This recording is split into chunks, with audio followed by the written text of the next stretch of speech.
Friends,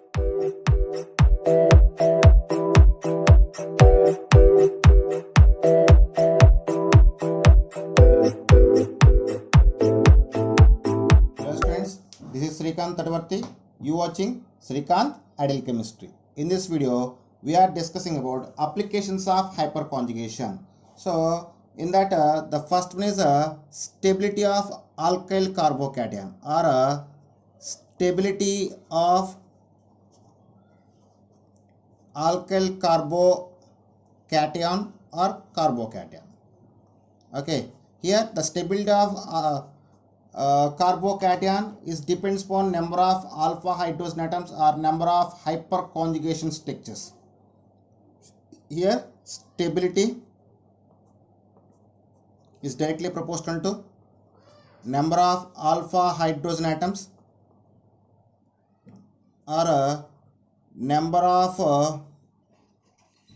hyperconjugations or hyperconjugation structures. So based on this, we can express the stability of alkyl carbocation. I just give to a few examples. So in this first example is I just take the paramethyl benzyl carbocation. What is paramethyl benzyl carbocation? And second one is para-ethyl benzyl carbocation, and third one is para-isopropyl benzyl carbocation, and fourth one is para-tertiary butyl benzyl carbocation. So these are the four structures. This structure 1, structure 2, structure 3 and structure 4. So when compare these four structures here, this is the benzene ring is taken as a conjugation. So this carbon is alpha carbon and this is alpha carbon. So these are the alpha carbons. At first structure we have 3 alpha hydrogen atoms. In the second structure we have 2 alpha hydrogen atoms. In third structure we have 1 alpha hydrogen atom. Here we have 0 alpha hydrogen atoms. I mean don't have any alpha hydrogen atoms at this carbon. So here the stability of alkyl carbocation is directly proportional to number of alpha hydrogen atoms. So based on this, if you take the order of stability, first structure is more stable than second one is more stable than third one, and third one is more stable than a fourth one. So this is the order of stability of carbocations. Here we explain the order of stability based on the number of possible hyperconjugated structures. Okay, so here I just take one more example, that is wait just a moment.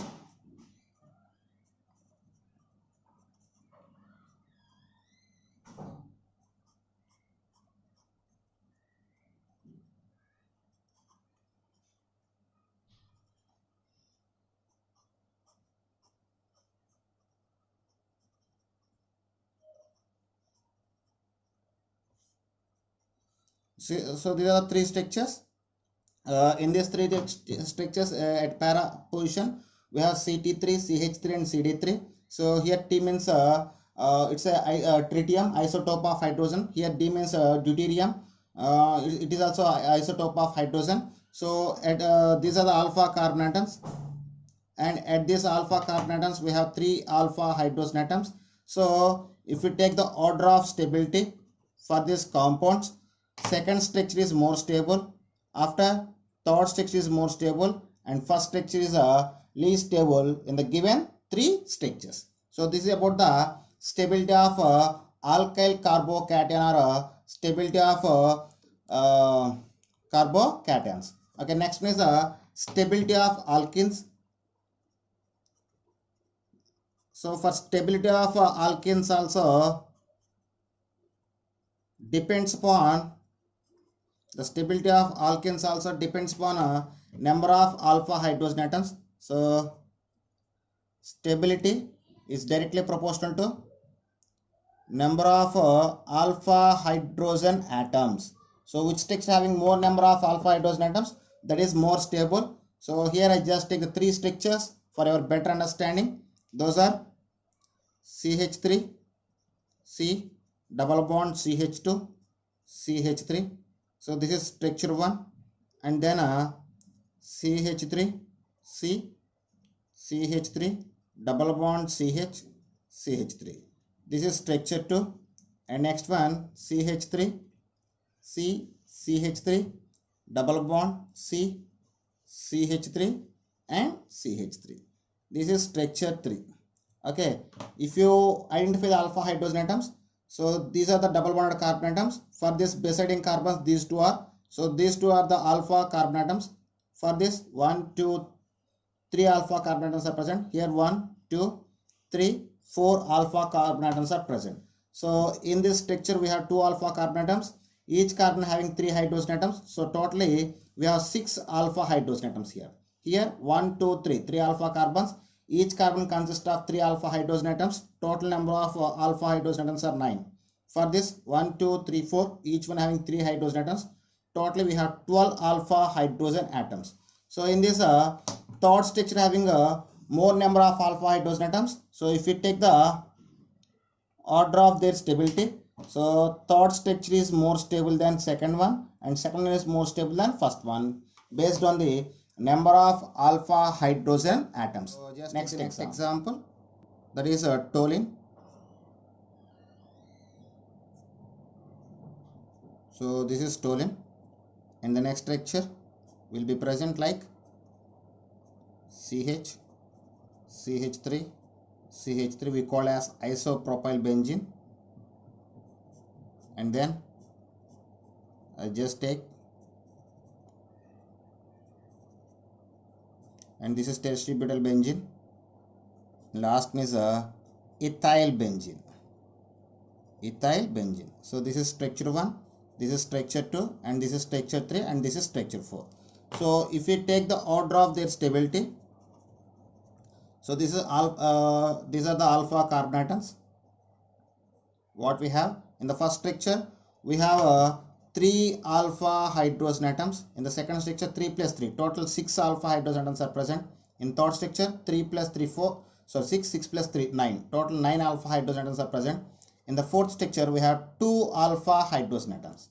So based on the number of alpha hydrogen atoms, if you take the order of their stability, third structure is more stable after second structure, then first structure, and fourth structure is at last. So this is a stable order of stability of given compounds based on their number of alpha hydrogen atoms.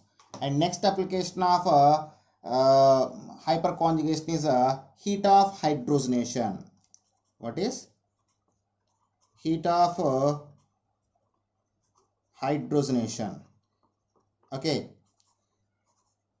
So based on the hyperconjugation, we can say the heat of hydrogenation is inversely proportional to number of hyperconjugations. Why? Because if number of hyperconjugated structures is increased, stability is increased, then heat of hydrogenation it will be decreased. So here it is inversely proportional. Heat of hydrogenation is inversely proportional to number of hyperconjugations or hyperconjugation structures. So based on this we can say, so based due to hyperconjugation the stability of the molecule increase, then the heat of hydrogenation is a decrease. So we can say it is also, and here if number of hyperconjugations increase, stability increase, then heat of hydrogenation decrease. Heat of hydrogenation decrease. So this is about the heat of hydrogen. So here I just do some examples. So if you take the ethylene, CH2 double bond CH2, we call as ethylene. Here we don't have any alpha carbon atoms, so here we have 0 alpha hydrogen atoms. Then its heat of hydrogenation is 32.8 kilocalories per mole. what is HOH, I mean heat of hydrogenation. Suppose in the here we have two hydrogen atoms, here two hydrogen atoms. In the place of one hydrogen, if I take the methyl group, then we get the one propene. So in the one propene, so this is a alpha carbon atom. So here we have three alpha hydrogen atoms. Due to presence of alpha hydrogen atoms, it can exhibit the hyperconjugations. So then stability is increased, then heat of hydrogenation need to decrease. Its heat of hydrogenation is 30.1 kilocalories per mole.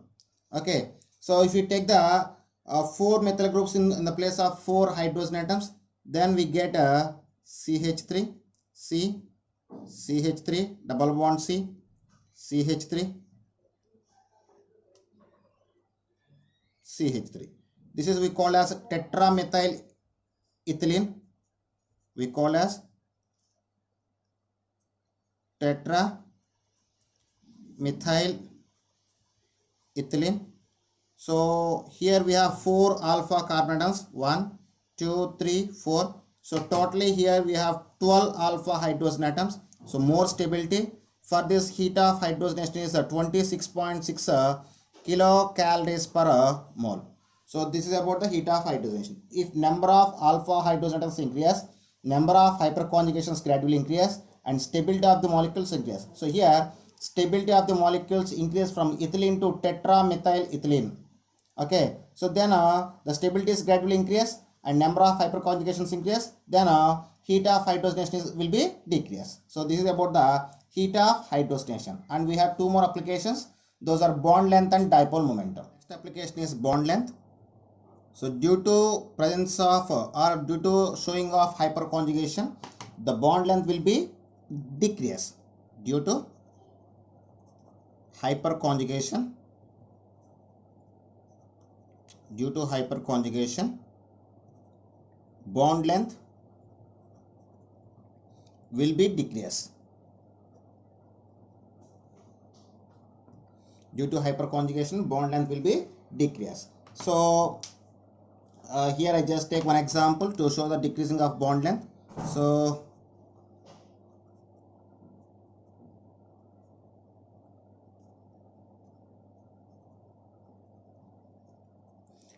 this is 2-butane, what we call as 2-butane.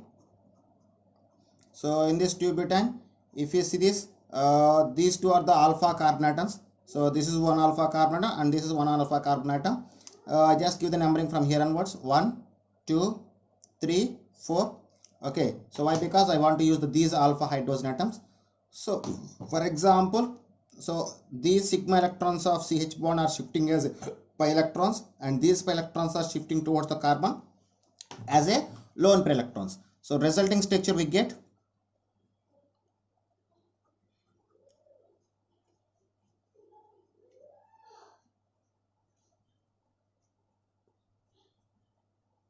so this is the structure. So again here if you give the same numbering 1, 2, 3, 4.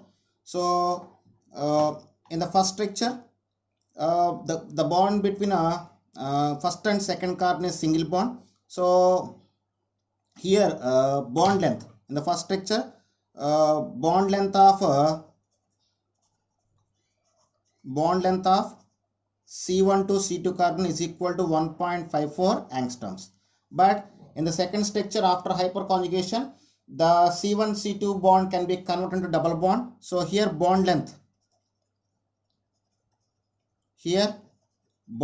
of C1 to C2 carbon is double bond, and it will be 1.46 angstroms. So due to hyperconjugation, the bond length of C1 C2 carbon is decreased from 1.54 angstroms to 1.46 angstroms. Okay, this is about bond length. And last one is a dipole moment. So due to presence of hyperconjugation, the dipole momentum of a molecule can be increased. Due to hyperconjugation, the dipole moment will be increased. For example, if the dipole momentum of the given molecule increases with increasing of number of hyperconjugations due to polarity of the molecule. here dipole moment increase with increasing of number of hyperconjugations due to polarity of conjugated structures or contributing structures. Conjugate structures are contributing structures. Okay, so for this I just give an example. With this we just complete the electron displacement effects. So here I just take the example, that is nitromethane. So here I just take the nitromethane as an example. Nitromethane. So the structure of nitromethane will be like,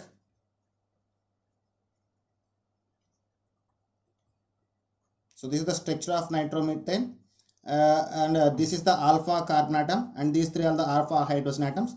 If any one of the sigma electrons of CH bond are displaced as a pi electrons towards here, and these pi electrons are shifting towards the oxygen as a lone pair electrons, resulting we get HC, H plus, H double bond N, O minus. So this is for this structure. Dipole moment mu is equal to 2.59 angstrom, 59 dBs.